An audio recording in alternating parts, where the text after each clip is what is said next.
Welcome to An Honorable Profession, a podcast giving America hope since 2018. I'm Ryan Coonerty. Along with Debbie Cox Bolton of the New Deal, I'm lucky enough to be your co-host.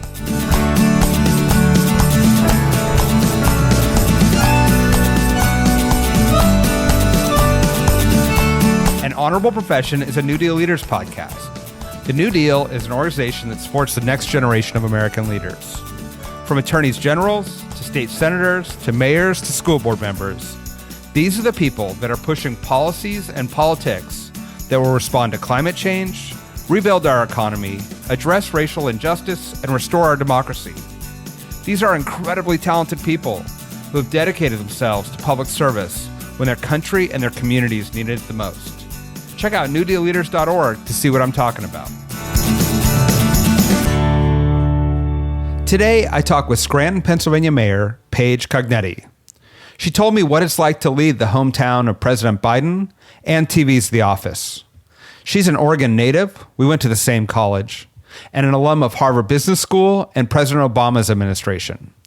She moved to Scranton with her husband and hasn't looked back. We hear her incredible story of how she got involved first in school district, then city politics, following serious financial scandals. Now she's leading ambitious initiatives to help her community. She also shared the best sights and food in Scranton that will leave you happier than Jim and Pam. Enjoy.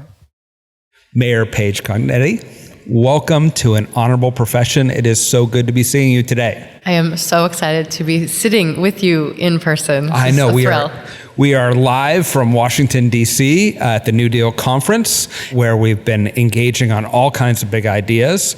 But I want to talk about your city, Scranton. We all have a vision of Scranton, thanks to a certain TV show, thanks to a president who often talks about it. But can you tell us all what it's like beyond a presidential birthplace and a office park where there's love and hijinks? Of course. So we love being the hometown of the office and also the hometown of the President of the United States. Those are two badges we wear proudly and are very excited for that.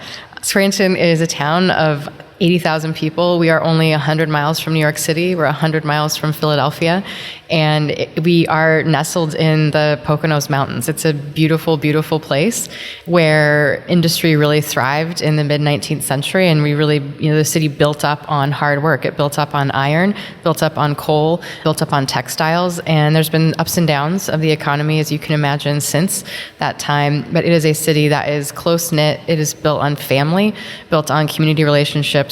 And it's an incredible place to have a family business, raise a family. We have 5 universities and colleges, incredible hospitals, and it's really an interesting place because it's this nexus between all of these other big East Coast cities where you've got a city feel, we have great arts and culture, but you're nestled in the Poconos and you can be at the lake in 10 minutes. That is so interesting. But you are not a Scranton native. Grew up in Portland, went to the University of Oregon Honors College that I also attended, and so go Ducks, and then went to Harvard Business School. So how did you end up in Scranton? So it's very exciting, of course, that we're both Oregon alumni. I love this about our conversation today. I moved from Oregon out to Washington, D.C. in 2005. I realized after I'd gone to the University of Oregon and studied English literature, realized that I didn't want to become an English professor like I thought I did at one time. I wanted to get involved in politics and government. A dear friend of mine from high school was living in Washington working for a senator, so I did as many of us do when you come to D.C. You basically bring a suitcase and a pillow and camp out on couches until somebody gets you a job. And that first job for me was going up to do fundraising on congressional campaign for a challenger in 2005. It was up in the Scranton area. I was driving back and forth, basically the New York border of Pennsylvania down to Scranton, back and forth, cutting my teeth on congressional fundraising. I'd never done anything like that before, and met my now husband on one of those journeys back and forth between Scranton and the campaign house.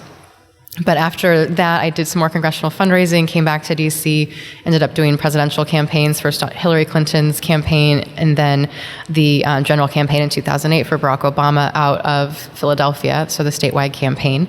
I was very, very fortunate that I was able to be on the transition team after President Obama won, and from there worked at the transition and then the Treasury Department for the first term under Secretary Geithner and under Secretary Lael Brainerd. So was able to really get a view of how policy is made, especially policy during a time of crisis. It was an incredible opportunity for me and something I draw on now all of the time, having seen these policymakers make very difficult decisions throughout that first term, especially during the financial crisis.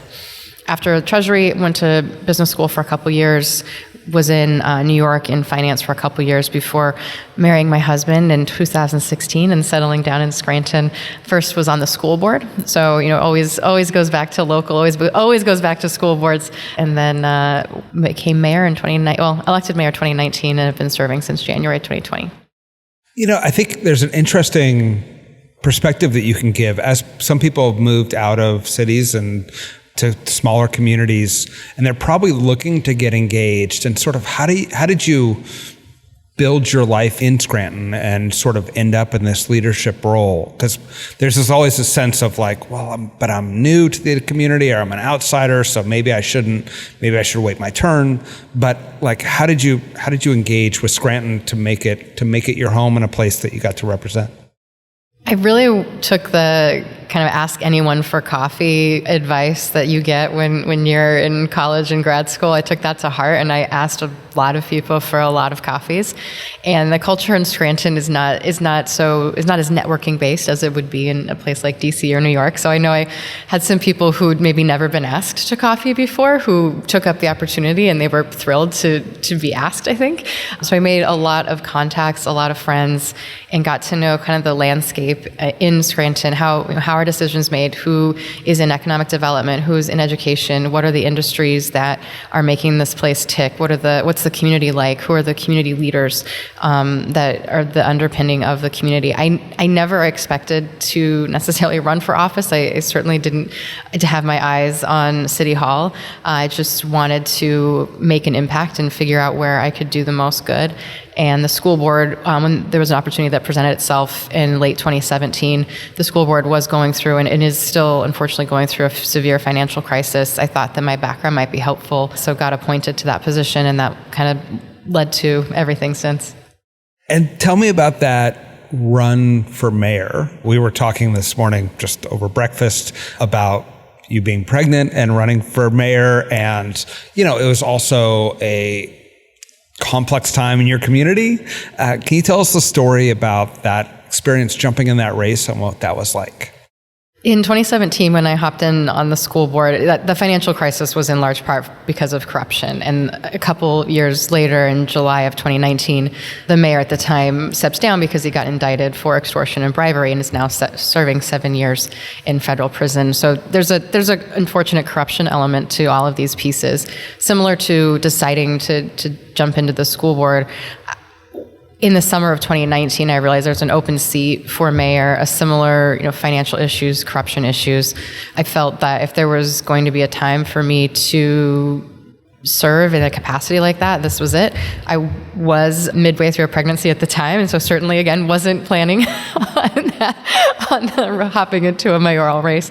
But it was something that I felt I had to do and could help the community and really take a different direction. And being from somewhere else is very helpful in a situation like that, because I don't have relationships with vendors, I don't have relationships with contractors, all some of the issues that led to corruption being possible. I don't have those relationships. I think voters saw that and wanted to make a change. And I'm very glad that they put their trust in me, and they did again a couple weeks ago when I ran for a 4-year term. Yes, congratulations.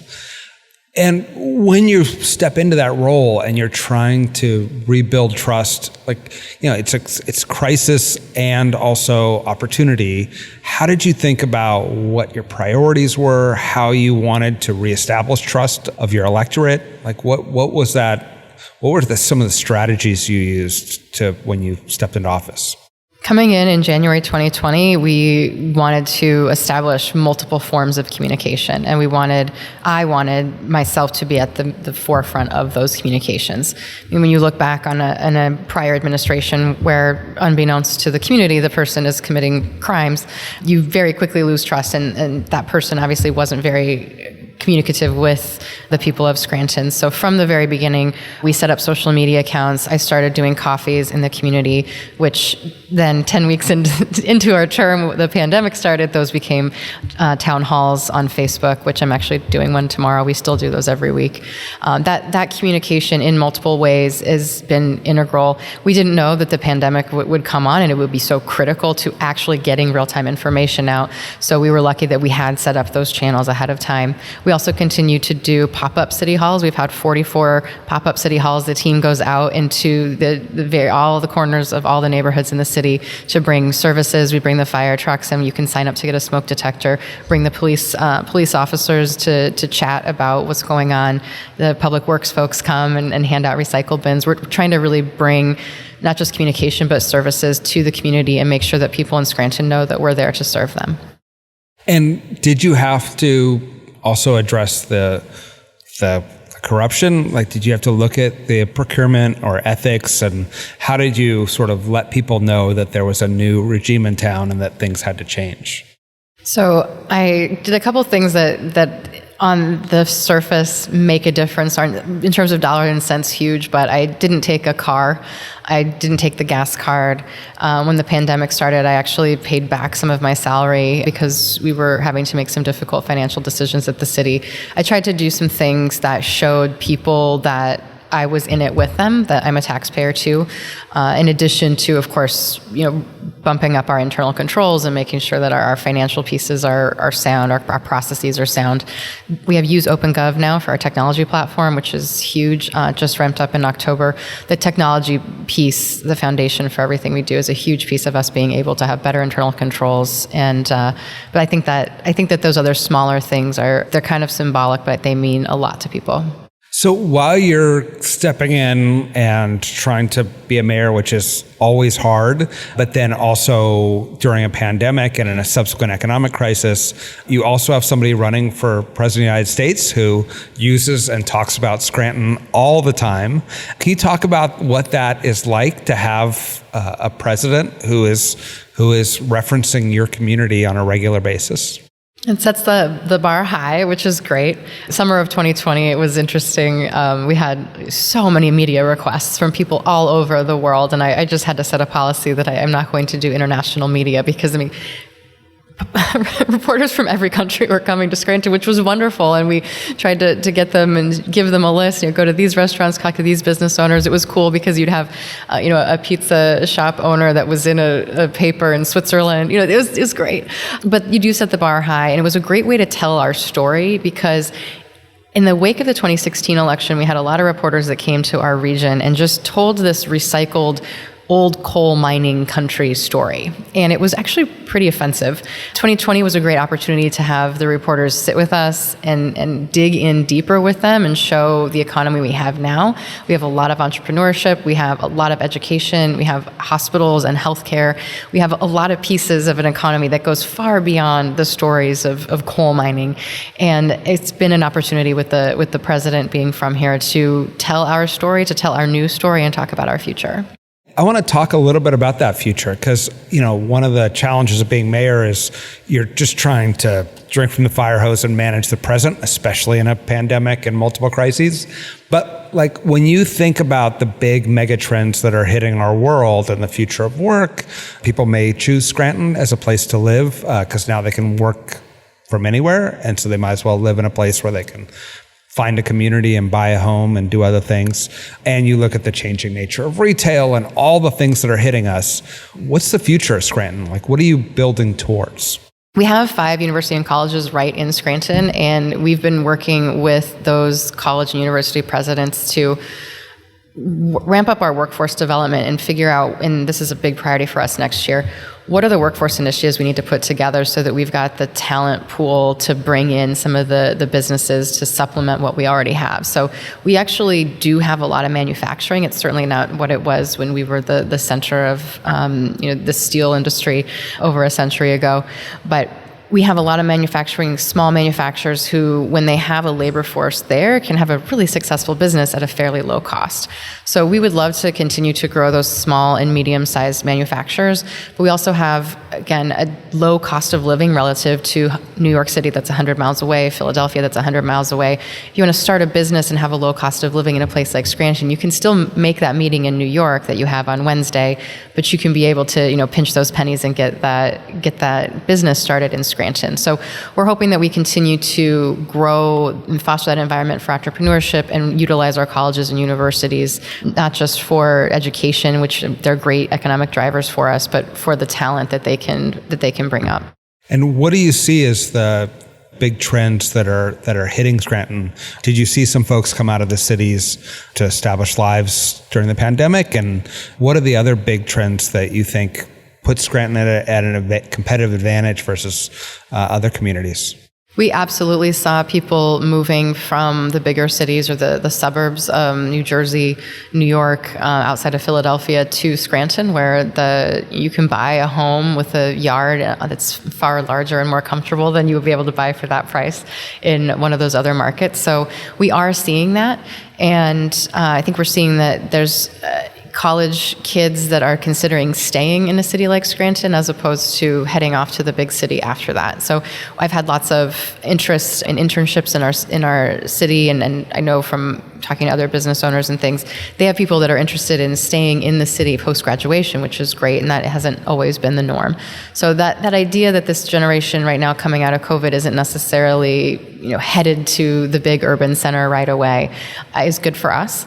And we also want to make sure that we're ready to absorb and have those as folks come back as they want to raise families. So we're working a lot on our neighborhood revitalization, on our housing, on a host of things where we make it a very, very livable, very high quality of life place, and that's attractive for people. Maybe they grew up in Scranton, left for college, started a family somewhere else, but want to come back to a community like ours to raise their family. Yeah, you create a good quality life, you attract the people, which then attracts the companies and the investment, and you could be off to the races. Scranton is also, in part because of the president, in part because Pennsylvania is a swing state, is symbolic of which party is going to speak to voters. What are you seeing on the ground as a swing state and in your community specifically in terms of how the Democratic Party is resonating or not resonating with voters in the midterms and then the upcoming presidential election? We had a decent year just a couple of weeks ago in our city and in our county, whereas in the statewide election, it was pretty tough on the Democratic side. We had a Supreme Court race where we were hopeful that the Democratic candidate would win. That did not go well. Locally in Lackawanna County, the Democrat still held well, and that's a very stark contrast to Luzerne County just south of us, which has continued to get more and more red as we've moved away from 2016.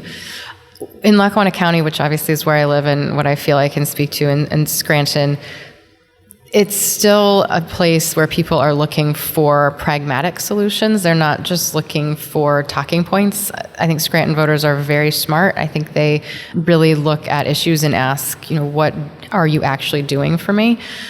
I was fortunate to be at the White House for the infrastructure bill signing on Monday, and all the conversations I had that day with other mayors and governors were about, okay, now it's time for us to deliver. We have to deliver on this. We have to have the stories. We have to show people that things are improving, that quality of life is improving, that that bridge isn't going to get built before 2024, but it needs to be started, and it needs to be a very clear plan on the ground of what these dollars mean.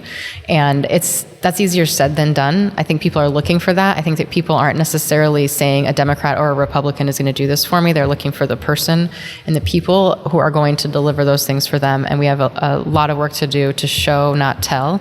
And, obviously as a Democrat, I'll be continuing to support Democrats and telling those stories and getting that work done as we go into 2022 and then into 2024. Can I ask, and I think this isn't something that a lot of people think about, but having been a small town mayor, talking to a small town mayor, this money comes down and it's hard for any government to move super quickly, given all the rules we have to comply with and everything else to implement it. But it's really hard on small cities because we don't have the internal infrastructure to ramp up quickly. We're small organizations and we can be agile, but we don't have unlimited capacity. And these small cities are the places that have to show results if we're going to win elections and improve the lives of people. What could the federal government do better to help small cities thrive with these federal dollars or policies generally? It's been helpful that in the rescue plan funding, there's a very clear ability to use funds for administrative costs, and we are taking our time to plan that out. We're hiring an auditing service that has consulting services. We're creating a position that's an ARP director to be at the helm of that $70 million. We're taking our time to build out the structure because, to your point, Ryan, we don't have a huge amount of capacity to just absorb $70 million and get it out the door in infrastructure projects. So we're appreciative of the federal government for doing that. And as we look into the infrastructure funding, we'll be working with the state to get those dollars and hoping that the state does the same and puts the infrastructure in place so that it's a smooth process to get the dollars from the U.S. Treasury to the Commonwealth to cities like ours. On a personal level, using your Harvard Business School approach to things, like how do you allocate your time and resources, right? Like there's one of the things about being mayor is there's ribbon cuttings and classes to talk to and community events, and there's policy discussions, and then inevitably many crises, even when we aren't in a global pandemic. How do you think about where you allocate your time and capital? It's been so interesting because to have COVID be the first couple of years of my time in office where there weren't as many ribbon cuttings and you couldn't go into the classrooms, I was able to do more of the policy pieces, which is, I enjoy, luckily, both sides of the activities of being mayor. But we did get into a habit kind of me being a full work schedule day every single day.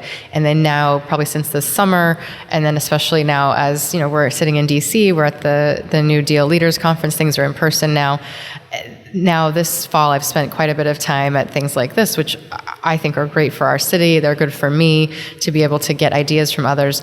But as we go into January and as this December, I need to really take a look, make the charts. Where am I spending my time? How should I be spending my time? Because it is a puzzle and one that's been thrown off with COVID and the way that our schedules were or were not. And is there anyone, one of the hard parts is that it's often left to you as to where you spend your time, but everyone is pulling. So how do you manage and set your priorities individually when everybody wants something and it's all important? Communication remains our top priority, I would say, where I still have those weekly town halls and I prep for those and the team feeds things in to make sure that we're getting information out. I think that if I'm always prioritizing collecting information and getting that information from our community partners, working on projects with our community partners, and then getting that out into the community, if that's a goal of mine for noon Friday every week, that keeps me focused on the real task at hand, which is serving residents and getting information to them. And at the city, as you know so well, we don't create the jobs, we don't service people with mental health issues ourselves. We're a connector and a navigator there. And so if I'm always thinking about how I'm getting that information out to people, then I think we are always putting our priorities on the right track. And how do you find time for yourself and your family in order to recharge and also just be a normal human being? Maybe read some of that literature that you got so excited about at the Honors College. Yeah, right. Well, our daughter's almost 2, so I make sure that I'm home by 6 or 7 o'clock as best as I can be. And it has gotten harder though, as people have started to have more parties and conferences and those types of things. And so I've got to I do need to do better at this, actually. I need to do a little bit better about saying no, maybe coming up. But having a 2-year-old actually helps because people understand that I can't be at everything every single night. My kids are now 10 and 6, and I started bringing them to events. And when my son was about 3 or 4, he would just take his shirt off and start running around, which was always a good reason to be like, okay, now it's time to go. And we're off. And we're off. Before this gets any worse and any more out of hand. My final question is really something I hope to take advantage of someday, which is if I have 24 hours in Scranton and I want to feel the essence of your community, what do you tell me to do? So we have a lot of great food in Scranton. We have fantastic pizza. We have great Italian food. We have great hot dogs. There are not one, but 2 restaurants called Coney Island Hot Dog, and they're both fabulous. So I would map out an entire kind of pizza, hot dog, Italian. We've got some great Mexican food. I'd map out, you just come hungry. We'll map those out. In addition to that, there's great spots on the office tour. You can go down to the Pen Paper building. Obviously, the president's childhood home is really cool to see. We also have a National Historic Site. It's a National Parks Center. It's the Steamtown train site. It's beautiful, absolutely beautiful. You see these like really cool trains. It's great for kids, but you can totally geek out as an adult as well. And we have a coal mine tour where you actually go down into a coal mine. So we can put together a great tour that brings our industrial history, hopefully in trains, our future as well, along with the office, President Biden, and most importantly, some very good food. I love it. Basically it sounds like I'll eat and then you'll roll me out of there in a train. It sounds amazing. Well, Mayor Cognetti, thank you for joining us today. It's a pleasure. We've gotten to know each other through this Oregon connection, but to watch your work and to watch your re-election has been fantastic. And we're so happy to have you part of the New Deal Network. Thank you for all you do, and go Ducks. Go Ducks. Thanks for listening to An Honorable Profession. Please subscribe to hear more amazing leaders and keep asking your elected officials to be honorable. Boots Row Group produces podcast. I'm Ryan Coonerty, and because we keep things honorable, no tax dollars were used in the making of this podcast.